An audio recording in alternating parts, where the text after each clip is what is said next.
If I could erase one night from my life, it would be the one that began in that silent hotel lobby the night I realized loneliness can make you do things you swore you never would. Before I begin, thank you for listening to my story. If you're new here, don't forget to like, subscribe, and share your thoughts in the comments below. I read every single one. Now, here's how it all started. The first thing I noticed about that hotel was how cold it felt, even though it was summer.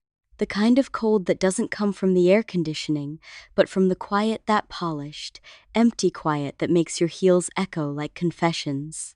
I was there for a 3-day work conference, the first one I'd attended without my husband since our wedding 5 years ago. I told myself it was just a professional trip.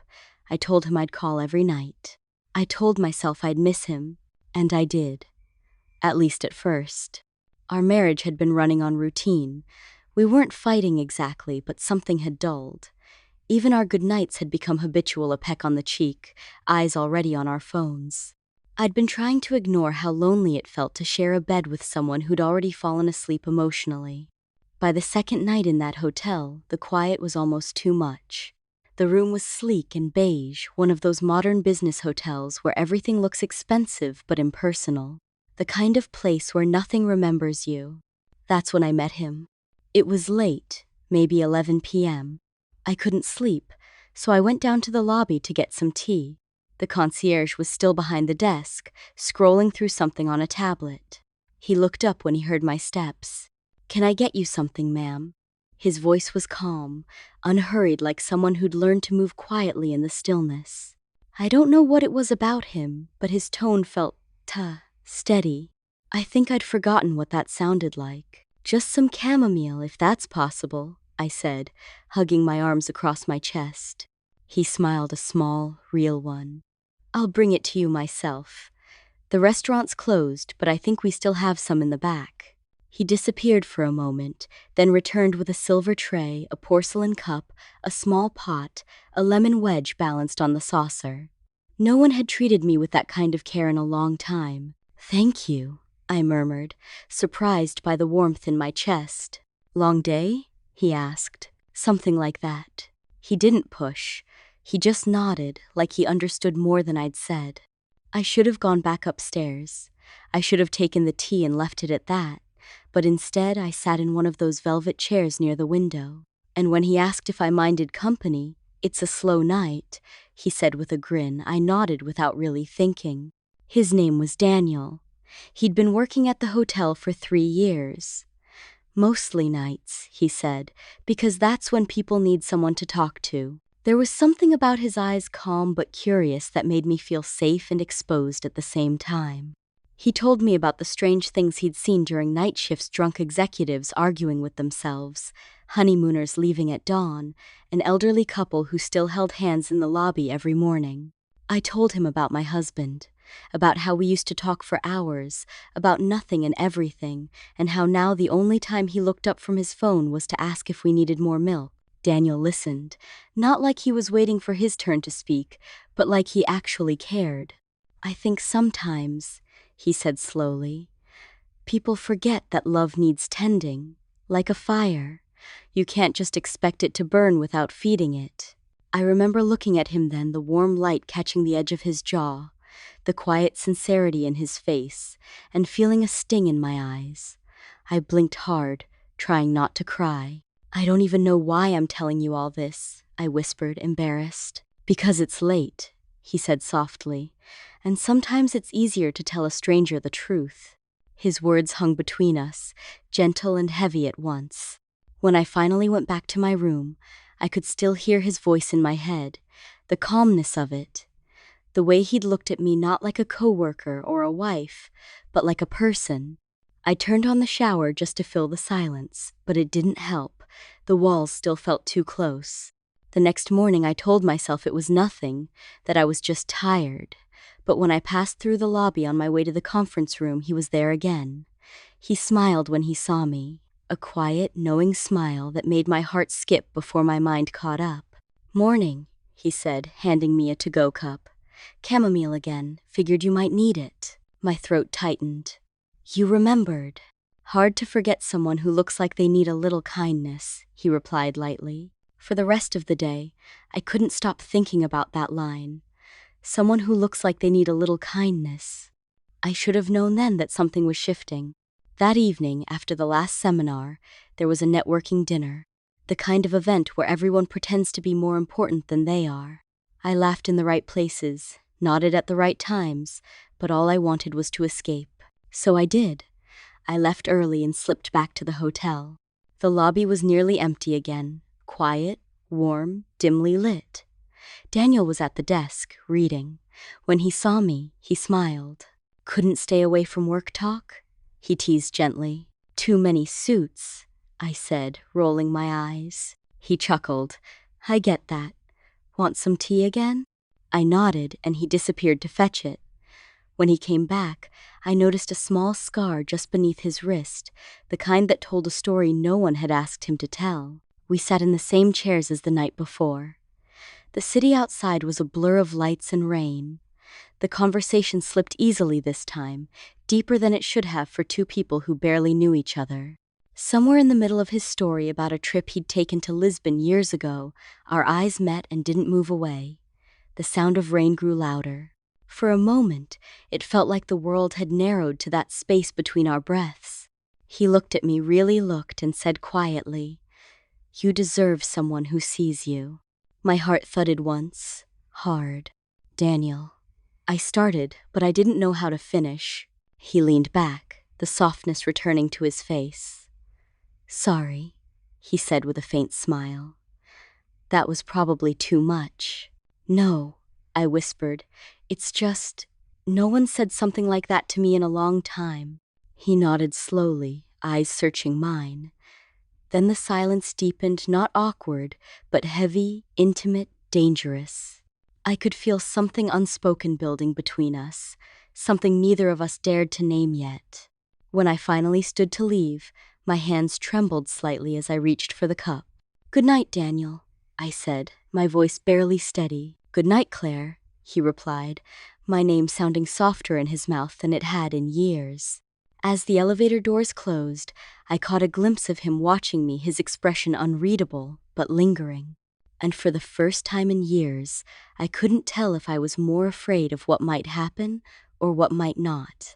The elevator doors closed with that soft mechanical sigh, and all I could hear was the faint echo of his voice, the way he'd said my name, Claire.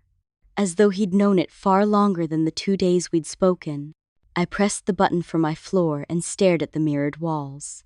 My reflection looked unfamiliar, the faint flush on my cheeks, the small tremor at the corner of my mouth. I looked alive, and that realization scared me more than anything. The next morning, I woke before dawn. I hadn't really slept.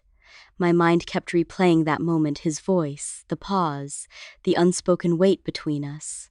It felt like standing on the edge of something dangerous, but part of me didn't want to step back. The hotel restaurant opened early, mostly for guests catching flights. I went down, hoping the familiar buzz of breakfast chatter would steady me, but when I walked in, it was nearly empty. Except for him. Daniel was leaning against the reception counter, reading something again. He looked up when I entered, and for a fraction of a second, the weariness I felt vanished from his face. He smiled, not wide, not obvious, just enough for me to feel it. "Couldn't sleep?" he asked, voice low and warm. I hesitated, then nodded. I thought maybe coffee would help. He stepped away from the counter. "Let me get it for you. I know the machine better than the waitstaff does." I should have said no. I should have insisted I could manage. But instead, I followed him. Ed easily, confident, his shirt sleeves rolled to his elbows. There was something steady about the way he carried himself, like nothing could rush him. As the espresso poured, I found myself watching the way his hands moved, careful, practiced. When he handed me the cup, our fingers brushed. It was accidental, but neither of us moved right away.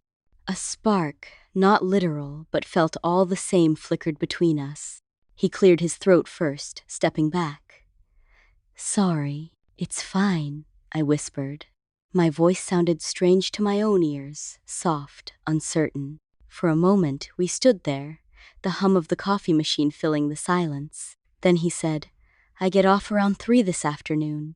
If you need a break from all those meetings, there's a park nearby. Quiet place. I go there sometimes. I looked up at him. His tone was casual, but his eyes weren't. I don't know if I should, I said quietly. Then don't decide now, he replied. Just think about it. And he walked away. All day I tried not to think about it, but of course I did. Through every slide presentation, every meaningless conversation about team synergy, I felt my mind drifting back to that offer. That park. Him. He moved. By 2:30 I'd convinced myself not to go. It was foolish, impulsive, wrong. By 2:45, I was walking out the front doors of the hotel. The air was heavy with summer heat, and the city hummed around me. The park wasn't far, just a few blocks, and when I saw him waiting by the fountain, my heart gave a quiet, traitorous leap. He was sitting on a bench, sunglasses on, a paper cup in his hand. When he noticed me, he stood up slowly, that same small smile crossing his face. "I didn't think you'd come," he said. "Neither did I admitted. We walked for a while without talking. The path wound through trees and past a small lake where ducks floated lazily, the kind of place that felt removed from time. Eventually, we sat on a bench near the water. He told me about his life, how he'd studied art once, how he'd ended up working nights because it gave him space to think. There was a gentleness in his voice, something reflective. And I told him things I hadn't told anyone. How I'd felt invisible in my own marriage, how I'd been waiting not for excitement, but for someone to see me again. When I finished, he was quiet for a long time. Then he said, "You deserve to feel seen, Claire. That's not selfish, that's human." His words cracked something open in me. Maybe it was the warmth of the day, or the way the light filtered through the trees, but I felt tears prick at my eyes. He reached out, hesitated, then brushed his thumb gently against my cheek, catching one before it fell. I should have pulled away. I didn't. "I'm sorry," he whispered, his hand lingering for a second too long. "For what?" "For crossing a line that doesn't belong to me." I swallowed hard. "Then why does it feel like I wanted you to?" The question hung there, heavy, dangerous, honest. He looked at me then, really looked, and I felt that same electric stillness from the night before. Before either of us could say more, a gust of wind stirred the trees, scattering light and shadow across us. The moment broke, and we both looked away. "Claire," he began softly, but I stood. "I should go," I said quickly. My voice trembled, but my resolve didn't. It's not right."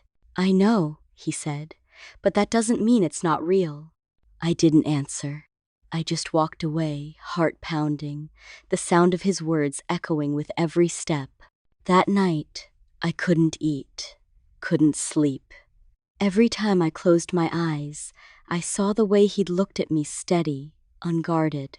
I told myself it had to stop, that whatever this was, it had already gone too far. But the universe, or maybe fate, had other plans. Around 11 p.m., I went downstairs again, not for tea this time, just to breathe. I thought maybe if I sat alone in the quiet lobby, I could find some sense of calm. But he was there. Again. He looked up from the desk, surprised but not shocked. Maybe he'd expected me, even if I hadn't expected myself. "You can't sleep," he said gently. I shook my head. "No." He hesitated, then gestured toward the empty lounge area. "Come sit, just talk." I knew what I was walking toward, and yet I did. The air felt different that night, thicker, charged. The lights were dimmer, the world quieter. We sat across from each other, silence stretching thin and delicate between us. "I shouldn't be here," I said finally. He nodded. "I know. But I am." "Yes." His voice was barely above a whisper. For a moment, neither of us moved. The air between us seemed to vibrate like the pause before a storm. Then, slowly, he leaned forward, elbows resting on his knees, eyes locked on mine. "Claire," he said softly, "tell me to stop." I opened my mouth to say stop, to say this is wrong, to say I can't, but no words came out. He didn't touch me. He didn't have to. The space between us burned with all the things we weren't saying. And in that unbearable, perfect silence, I realized we'd already crossed something invisible. The boundary wasn't physical, it was emotional. It was already too late. When I finally stood to leave, my hands shook as I smoothed my dress. He rose too, looking at me like he wanted to speak but knew he shouldn't. I took one step back, then another. My pulse raced in my ears. "Good night," I said quietly. "Good night, Claire," he replied. His voice held something that made me want to stay and flee all at once. As I turned toward the elevators, I felt it, the pull of something inevitable, something that would not be undone. I didn't look back, but when the doors closed behind me, I heard his voice again, low, steady, almost a whisper. "Tomorrow." And I knew, even before I reached my floor, that there would be a tomorrow. The next morning, I promised myself I wouldn't go downstairs. I promised I would keep busy, check emails, make calls, anything to fill the hours until the ache dulled. But promises made in daylight always sound stronger than they are in the dark. By noon, my meetings had been postponed. The room felt too still, the walls too close. I told myself I'd just go for a walk, stretch my legs, get some air. Nothing more. The lobby was quiet when I stepped out of the elevator.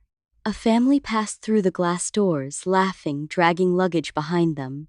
Beyond them stood Daniel, near the concierge desk, his posture easy but alert, that calm confidence I'd come to recognize. He looked up before I could decide whether to turn around. And when our eyes met, there was no going back. "Claire," he said softly, coming closer. "I thought you'd left early for your conference." "I didn't feel like going," I replied, trying to sound casual, failing. His gaze searched mine, a small crease forming between his brows. "You okay?" I wanted to lie, say yes. But something about the way he asked, the quiet sincerity, broke through. "I don't know anymore," I admitted. We stood there in the center of the lobby, both aware that anyone could see us, yet it felt strangely private, like the rest of the world had dimmed around us. He hesitated, then said, "There's a service corridor behind the cafe. It's quiet, no cameras. Come." I followed before I could question what I was doing.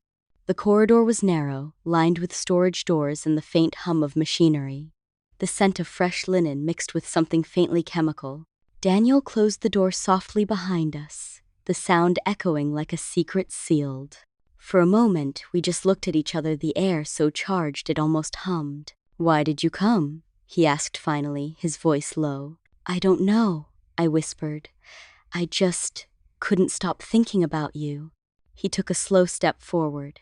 "I've been trying to stay away," he murmured, "but you keep showing up in my head, in every quiet moment." I could feel his breath now, close, warm, trembling with restraint. "This isn't fair," I said, though my voice betrayed me, shaky and soft. "No," he agreed, "it's not." And yet neither of us moved away. He reached up, brushed a strand of hair behind my ear, his fingers grazing my skin. The touch was light, almost reverent, but it shattered every defense I had left. I felt the world tilt, the hum of the machines, the muffled sound of the hotel lobby beyond, everything falling away until there was only the two of us. When his hand cupped my face, I didn't resist. I couldn't. He kissed me gently at first, like a question. My heart answered before my mind could. Everything that followed felt like a blur, a series of breaths and heartbeats and impossible choices. The soft scrape of his stubble against my skin, the way our voices broke against each other's names. The moment didn't feel wild or reckless. It felt like exhaling after holding my breath for too long. And yet as the world slowed back into focus, reality came rushing in. I stepped back first. My pulse thundered. His hands lingered in the air as though unsure whether to reach for me again. "Daniel," I breathed, barely able to say his name. He closed his eyes, exhaling hard. I know. The silence that followed wasn't peaceful. It was thick, suffocating. Somewhere, Footsteps echoed faintly from the far end of the corridor. Voices. I straightened my clothes, heart racing. He turned toward the door, checked the hallway, then looked back at me. "You should go first," he whispered. I nodded, brushing past him close enough to feel the heat of his body one last time. When I reached the end of the corridor, I glanced back. He hadn't moved. He just stood there, staring at the floor, hands pressed against his temples. I wanted to call out to tell him I didn't regret it, even though I should, but I didn't. I slipped through the side exit and into the glare of day. The sunlight felt punishing, too bright, too honest. I walked aimlessly for blocks, barely aware of where I was going. My body felt heavy, my mind caught between shame and longing. Every sound, car horns, laughter, wind seemed sharper, like the world itself had shifted and I couldn't find my footing. When I finally returned to the hotel, I avoided the main entrance. I couldn't face him. Not yet. Maybe not ever. But fate again has its cruel timing. The elevator opened to reveal him standing inside, alone. Neither of us spoke. I stepped in anyway. The doors slid shut, and we stood shoulder to shoulder, the hum of the elevator filling the unbearable quiet. He was the first to break it. "We can't pretend this didn't happen," he said quietly. "No," I agreed, "but maybe we should." He turned to me, eyes searching mine. "Can you?" The question landed between us like a weight. Could I? I thought of my husband, of the man who texted me earlier that morning. "Hope you're doing okay. Don't forget to rest." His kindness, his predictability, his absence.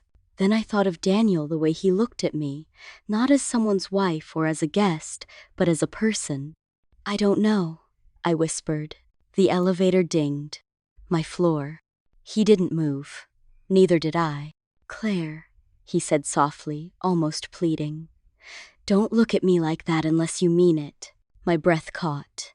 "Mean what?" "Unless you want me to come find you." The air felt thick enough to drown in. The doors began to close. I slipped out just before they did, heart hammering, his voice still echoing behind me. That night, I tried to lose myself in sleep, but it didn't come. Every time I closed my eyes, I could feel him again, his touch, his breath, his words. Around midnight, a soft knock echoed through my door. I froze. Another knock. 3 slow taps. My body went cold. I knew that rhythm already. I went to the door, hard in my throat. Through the peephole, I saw him, Daniel, standing in the dim hallway, his tie loosened, his expression unreadable. I should have turned away. I should have pretended not to hear. But I opened the door.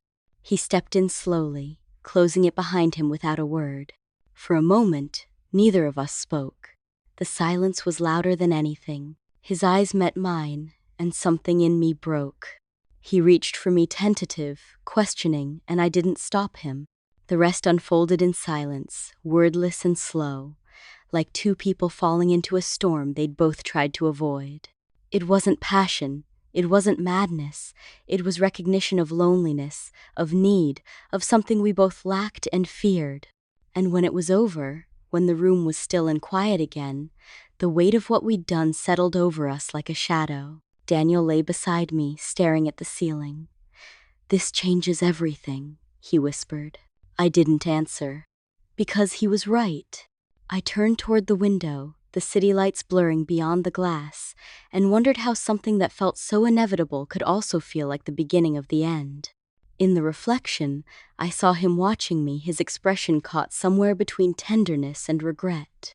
And in that fragile, suspended moment, I knew nothing between us would ever be simple again.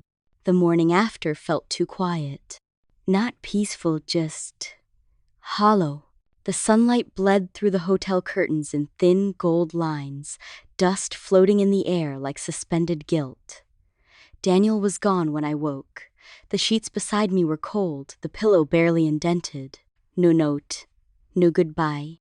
I sat there for a long time, knees drawn to my chest, listening to the faint hum of the air conditioner. Everything from the night before replayed in fragments, the way he'd whispered my name, the trembling in his hands, the moment we both stopped pretending. It should have felt wrong, Maybe it did, but mostly, it felt final. When I finally got up, I caught my reflection in the mirror, hair tangled, eyes red, skin marked with the memory of something that couldn't exist in the light. I didn't look like myself anymore. I looked like someone who'd crossed a line she couldn't uncross. My phone buzzed. A text from my husband. "Morning, love. Hope the hotel's treating you well. Miss you already." My throat tightened. I typed back something safe, something automatic. "Miss you too. Can't wait to be home." But the words looked strange on the screen, like they belonged to someone else. Daniel avoided me for the rest of the morning. I saw him at a distance behind the front desk, his posture all professionalism again, his face unreadable. Our eyes met once, briefly, no smile. Just a small, almost imperceptible nod, as if to say, "We'll never talk about this." I thought I could handle that. I thought I wanted that. But when I checked out later that afternoon, sliding my keycard across the counter, something in me ached. "Thank you for your stay, Mrs. Hart," he said, voice steady. It was the first time he'd called me by my last name since that first night we'd met. I tried to match his composure. "Everything was perfect," I said softly. "You made sure of that." His jaw tightened. "That's my job."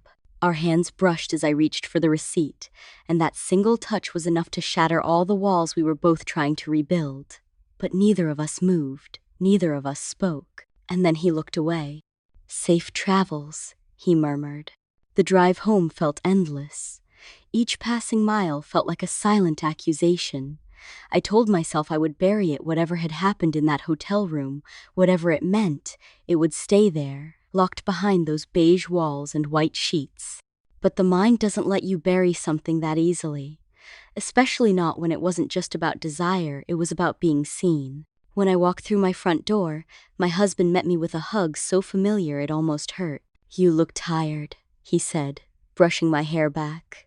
"I didn't sleep much," I replied, forcing a smile.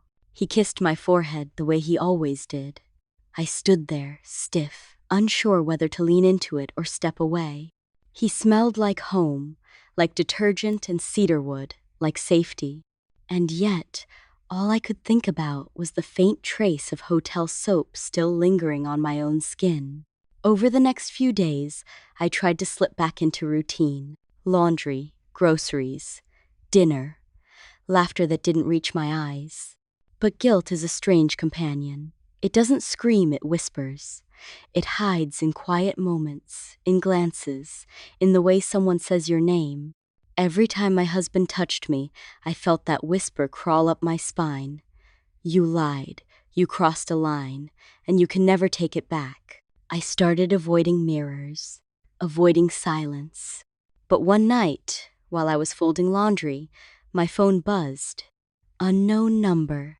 Claire, it's me." My heart stopped. I had to reach out. "I can't stop thinking about you." I stared at the screen for a long time, pulse hammering. Another message. "I'm not asking for anything. I just need to know you're okay." My hands trembled. I typed and erased half a dozen replies before settling on. "I'm fine. Please don't text me again." It was the right thing to say, the smart thing. But as soon as I sent it, a hollow ache bloomed in my chest. He didn't reply. Weeks passed. The distance between that night and my life grew, but it never disappeared completely.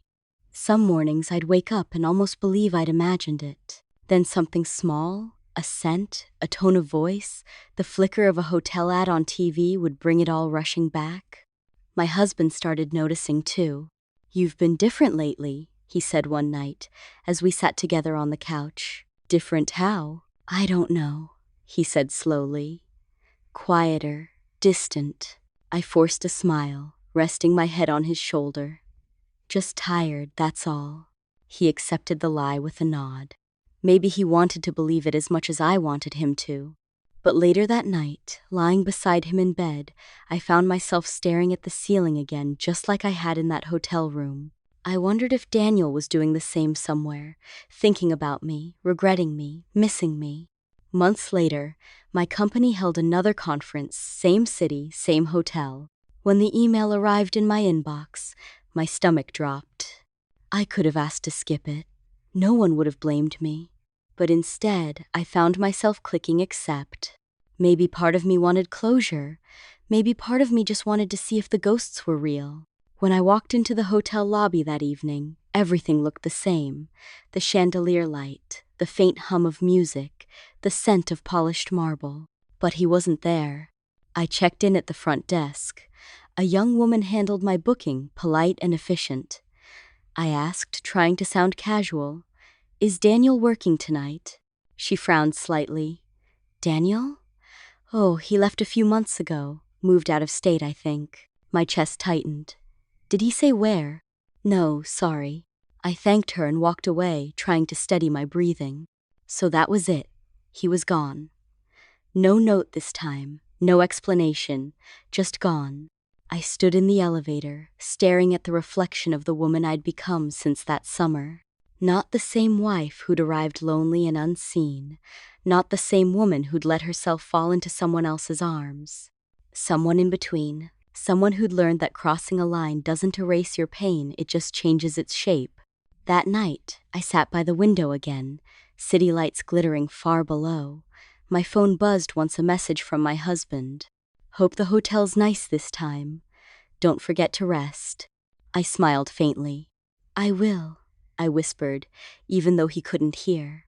My reflection in the glass looked calm, but somewhere inside, I knew I'd never fully silence the memory of that one night, of how easy it had been to slip, and how impossible it was to forget. Maybe we all have a version of Daniel somewhere in our story. Someone who reminds us what it feels like to be seen, even when we shouldn't be. The real question is, what do we do when the moment passes, when the choice has already been made? Would you tell the truth? Or would you, like me, carry it quietly forever, wondering what might have happened if you hadn't opened that door? If you were me, what would you have done? Let me know your thoughts in the comments, and if this story hit close to home, don't forget to like, share, and subscribe for more true confessions like this one. Until next time, this was my truth.